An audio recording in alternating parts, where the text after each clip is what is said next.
Hi, welcome to the Average Amputee. My name's Jason, and well, I'm an amputee.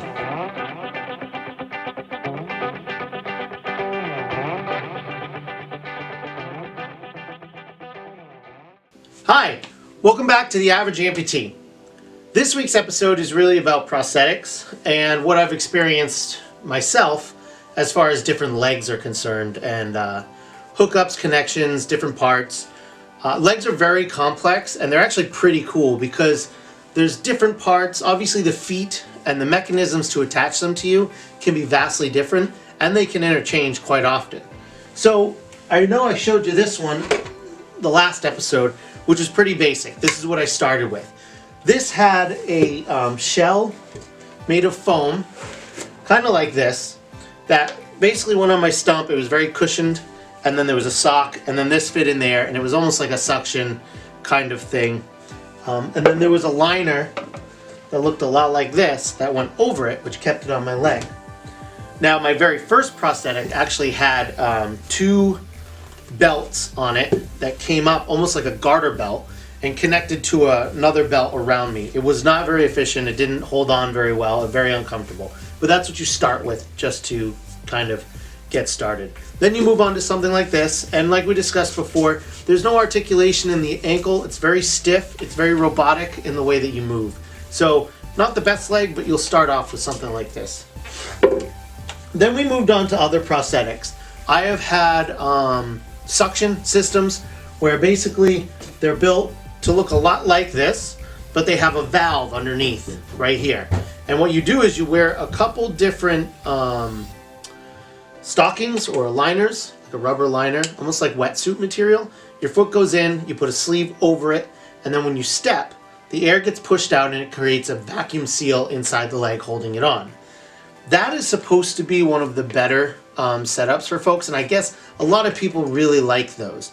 I've never been a fan personally. I've never had good luck with them.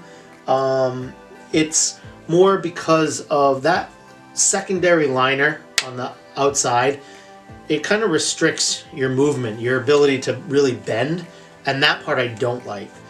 So I don't get those. I have had them for a while when I started off. That's really what they recommended. But I am more partial to the button system, which is like this. So I have my leg here, and I can kind of show you. So there's a liner here, again, much like a wetsuit. This is like a rubbery material, and then canvas on the outside. So this goes skin directly on my skin. Rolls right up. That's it. There's nothing really on it. This hard shell protects my leg from the pounding and hitting and walking. So that goes on as well. Then there's a secondary liner, like this, that goes over all of it. Now this liner, on the end of it, has a pin screwed into the bottom, which I'll show you. So I roll this up, and there's a pin right there. It screws into the bottom of this. It's a hard shell, and that inner shell kind of keeps me safe. Which one is my real leg? Oh, here we go. There's too many. So then inside, as you can see, there is a hole there where the pin goes in, and it's grooved, so you can kind of hear it click. And then there's a release button right here. This is the button that pulls or allows the leg to come off. That's pretty much it. You line it up, you step in, and there you have it. You're in. Now, the issue with this is that if anything happens to this liner, like a hole or wear and tear, it allows air in. So if you want to run, you're really not going to be able to do that just like this, because once that air comes in, you're going to start to sweat. And unlike people with two legs, if you're sweating and running, this puppy's going to come off, slide right off. And I've had that happen before. That's why I don't run on the street. I usually use a treadmill or an elliptical now to prevent that. So it's kind of tough to deal with. And I'm stuck.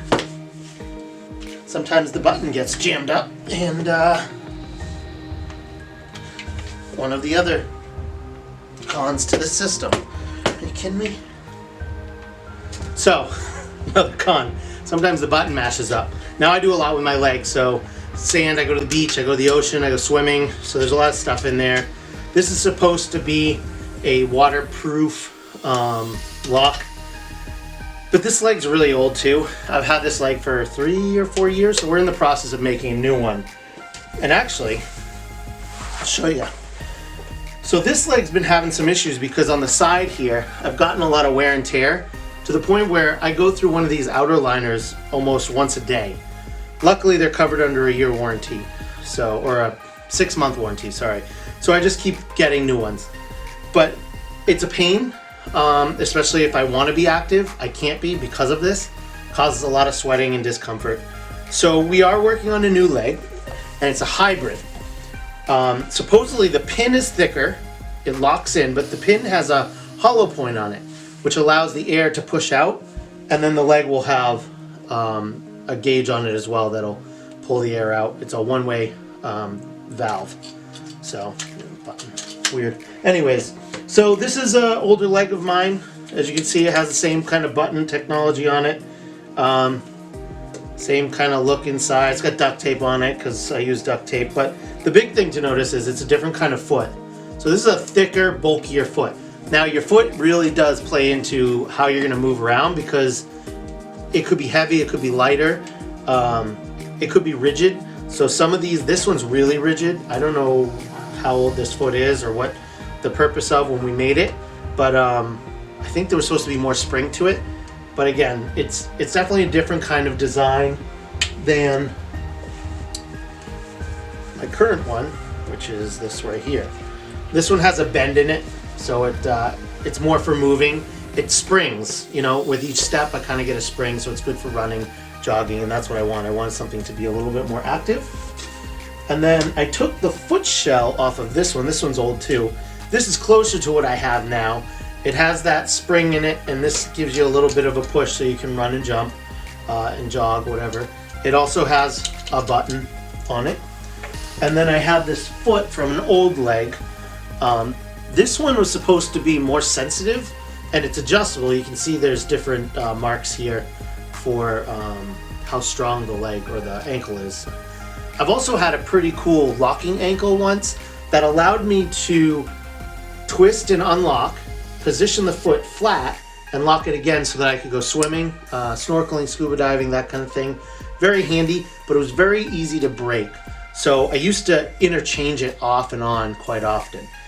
If you have a good prosthetic engineer and a good relationship with them, they'll usually supply you with some Allen wrenches. A lot of this stuff, all of this stuff, is adjustable. So these are all just standard Allen wrench connections. And each one of these, even a slight twist, will affect how you walk, whether you're walking on the inside of your foot, the back of your foot, the front, or the other side. So we do a lot of tweaking inside the office. But these are the legs that I've had. Like I said, we've got a suction air system and we've got the button system. Both are pretty good. I just prefer the button system myself. I'll do a follow-up actually video once I get the new leg, and we'll do a review on the hybrid system because I'm very interested in seeing how that works. And if you have any questions about these systems, you know, maybe I didn't clarify what exactly I didn't like the most about them or what I do like the most about them, please comment on Facebook or in this video, and I'll definitely answer that on the next prosthetic video. But I think that's pretty much it. You know, got all these legs, leg up on the competition, you know, keeping one foot in front of the other. Anyways, be well, and we'll see you next time.